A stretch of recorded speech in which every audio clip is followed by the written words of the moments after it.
वो एक टीवी पर एक ऐड आता है, रूपा का अंडरवियर पहन लो, रूपा का अंडरवियर पहनो, रूपा का अंडरवियर पहनो। हमारी तो बात ही समझ में नहीं आती, रूपा का अंडरवियर हम पहनेंगे तो रूपा क्या पहनेगी। आइए आइए मैं आप सबको एक कविता की तरफ लिए चलता हूँ। कविता दरअसल विज्ञापन पर केंद्रित है। विज्ञापन क्या है कि किस तरह से विज्ञापन की भाषा हमारी दैनिक जीवनचर्या को प्रभावित कर रही है, उसी के इर्द गिर्द है ये कविता। विज्ञापन जैसा कि आप सब जानते ही हैं, विज्ञापन यानी आपका प्रोडक्ट अंदर से कितना ही शक्ति कपूर क्यों ना हो, मगर उसे बाहर से करीना कपूर की तरह चकाचक दिखलाना पड़ता है। यानी विज्ञापन का मूल मंत्र ही है उल्लू बनाया और बड़ा मजा आया, मगर विज्ञापन के स्लोगन होते हैं नो उल्लू बनाविंग, नो उल्लू बनाविंग, नो उल्लू बनाविंग। जब तक आप सब लोग ताली नहीं बजाओगे मैं यही गाता रहूंगा, नो उल्लू बनाविंग, नो उल्लू बनाविंग। सही कह रहा हूं भाई साहब।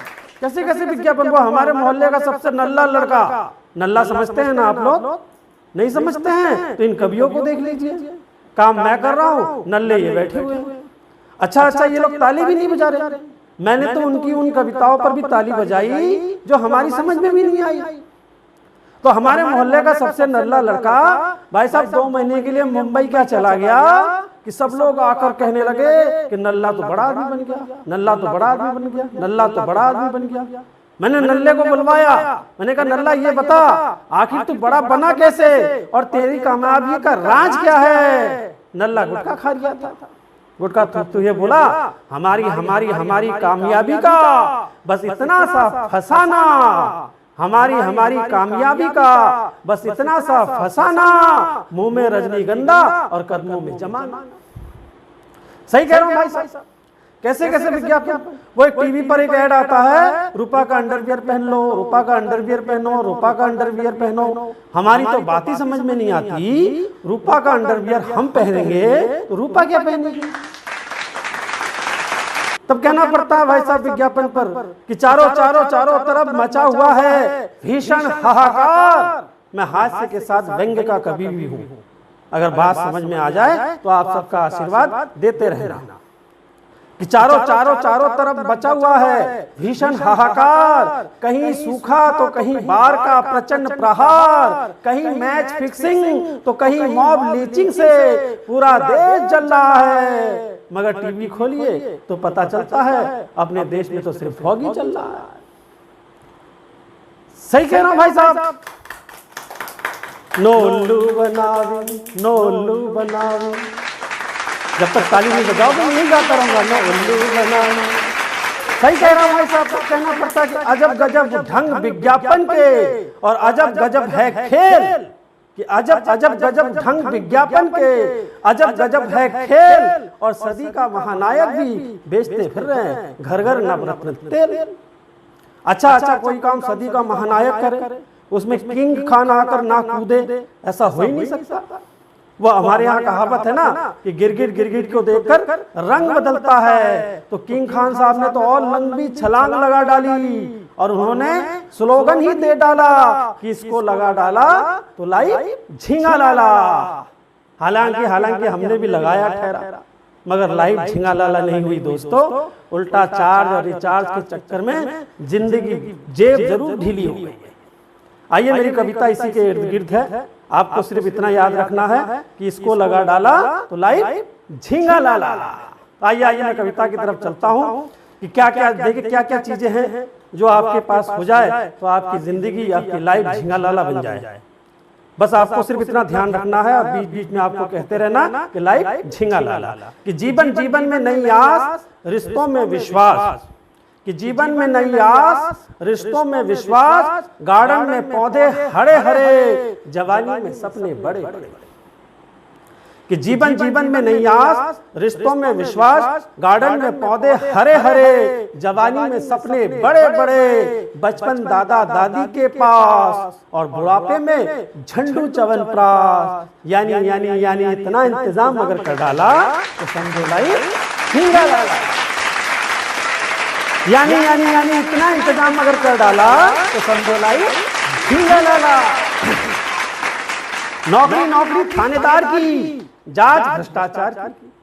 अच्छा भाई साहब, नौकरी थानेदार की से याद आया कि वो एसएसपी साहब ने किसी वृद्ध महिला की थोड़ी सहायता कर दी, तो इस वृद्ध महिला ने उसको, एसएसपी साहब को ढेर सारा आशीर्वाद दिया कि बेटा भगवान करे तू वो एक दिन बड़ा आदमी बन जा।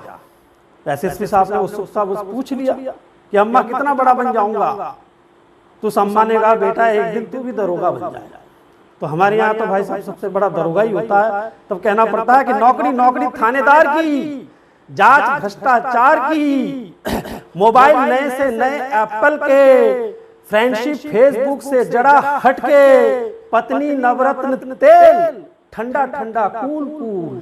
अच्छा, हर आदमी चाहता है कि हमारी पत्नी जो है बिल्कुल सीधी हो, एकदम कूल जैसे सीधी गाय। वो एक लड़के की नई शादी हुई थी, दूसरे दिन जाकर के अपने ससुर से लड़ बैठा, बोला यार तुम तो कह रहे थे तुम्हारी बेटी बिल्कुल सीधी है, एकदम गाय है, मगर वो तो शेरनी निकली, वो भी भूखी, बात बात पर झपट पड़े। तो ससुर ने उसको ढांढस बंधवाते हुए कहा कि बेटा तेरे पास तो मेरी बेटी है, एक बार मेरी सोच, मेरे पास तो उसकी भी माँ है। तो नौकरी थानेदार की, जांच भ्रष्टाचार की, मोबाइल नए से नए एप्पल के, फ्रेंडशिप फेसबुक से जड़ा हटके, पत्नी नवरत्न तेल, ठंडा ठंडा कूल कूल, सालिया सिने स्टार्स की तरह, लक्स ब्यूटीफुल, रोटियां आइडक्स की जैसी, जिसमें हो माँ के स्पर्श का जादू, और कार ससुराल से सहायता प्राप्त BMW।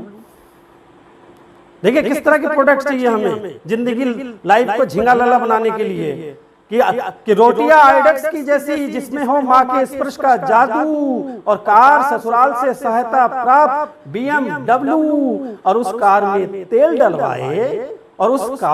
तेल डलवाए, जब भी आए साला। यानी इतना इंतजाम अगर कर डाला तो समझो लाई, यानी इतना इंतजाम अगर कर डाला तो समझो लाई झींगा लाला। पड़ोस नेपाल जैसा भोला भाला।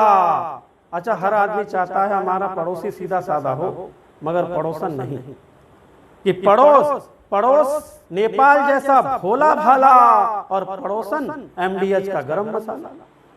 वो हमारे एक ओज के कवि मित्र कह रहे थे कि देश में तमाम तरह की दिक्कतें हैं, बहुत सारी विसंगतियां हैं। मैं आपको बताऊं कोई दिक्कत नहीं, कोई विसंगति नहीं, दिक्कत सिर्फ इतनी सी है कि वो पार्ले जी वाली लड़की बड़ी नहीं हो रही है, और वो MDH वाला बुड्ढा सटक नहीं रहा। कि पड़ोस नेपाल जैसा भोला भाला, पड़ोसन MDH का गरम मसाला, दोस्त LIC की तरह, जिंदगी के साथ भी और बाद भी, उधार डावर का हाजमोला, खाया डकारा नहीं रहा कुछ याद भी। कि पड़ोस नेपाल जैसा भोला भाला, पड़ोसन MDH का गरम मसाला, दोस्त LIC की तरह, जिंदगी के साथ भी और बाद भी, उधार डावर का हाजमोला, खाया डकारा नहीं रहा कुछ याद भी। बॉस इंडियन ट्रेन जो ऑफिस में अक्सर लेट आए, और बॉस की सेक्रेटरी फाउंटर पेन लिखते लिखते लव हो जाए। कि बॉस इंडियन ट्रेन जो ऑफिस में अक्सर लेट आए, बॉस की सेक्रेटरी फाउंटर पेन लिखते लिखते लब हो जाए। रिश्ते फेविकोल की तरह अटूट जोड़, और राजनीति में प्रेमिकाएं राजनीति की तरह नए नए गठजोड़। विपक्ष जिसके मुंह पर लगा हो हरिसन का ताला। यानी इतना इंतजाम अगर कर डाला तो समझो लाई, यानी इतना इंतजाम अगर कर डाला तो समझो लाई झींगा लाला। आइए दोस्तों, मैं हिंदी का कलमकार हूँ, आइए हंसाते मैं आपको उस स्थिति पर ले जाना चाहता हूँ, क्योंकि ये हिंदी का मंच है, हमारी जिम्मेदारी होती है।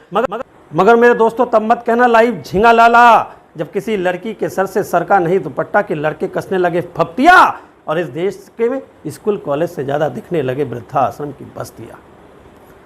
पंक्तियां देके जाना चाहता हूं साहब, कविता की पंक्तियां की। मगर मेरे दोस्तों, तब मत कहना लाइव झींगा लाला मगर मेरे दोस्तों तब मत कहना लाइव झिंगा लाला, जब इस देश के नौजवान शीला की जवानी और बदनाम मुन्नी की गलियों में मर मिटे और इस देश के शहीदों की बेवाओं के पास अपने बच्चों तक के फीस के पैसे ना झुके। मगर मेरे दोस्तों तब मत कहना लाइव झिंगा लाला, मगर मेरे दोस्तों तब मत कहना लाइव झिंगा लाला, जब आतंक से करहा उठे कश्मीर की घाटियां, जब कोक में ही मार दी जाए इस देश की बेटियां।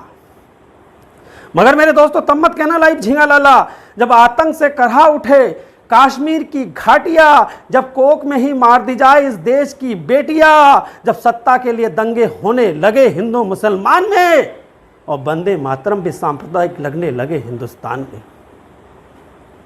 मगर मेरे दोस्तों तब मत कहना लाइव झिंगा लाला, मगर मेरे दोस्तों तब मत कहना लाइव झिंगा लाला, मगर मेरे दोस्तों तब मत कहना लाइव झिंगा लाला, जब लोकतंत्र बन जाए उत्सव पीड़ितों के क्रंदन का और मीडिया भी गाने लगे गीत शासकों के अभिनंदन का, जब सत्य अहिंसा और स्वदेशी नारा भर लगने लगे और इस देश का अन्नदाता ही अन्न को तरसने लगे। मगर मेरे दोस्तों तब मत कहना लाइव झिंगा लाला, तब मत कहना लाइव झिंगा लाला, जब चारों तरफ हो झूठ का बोल बाला और सत्य के मुंह पर लगा हो ताला, तब विज्ञापन की दौड़ में आधुनिकता की होड़ में मत कहना मेरे दोस्तों लाइव झिंगा लाला, लाइव झिंगा लाला, लाइव।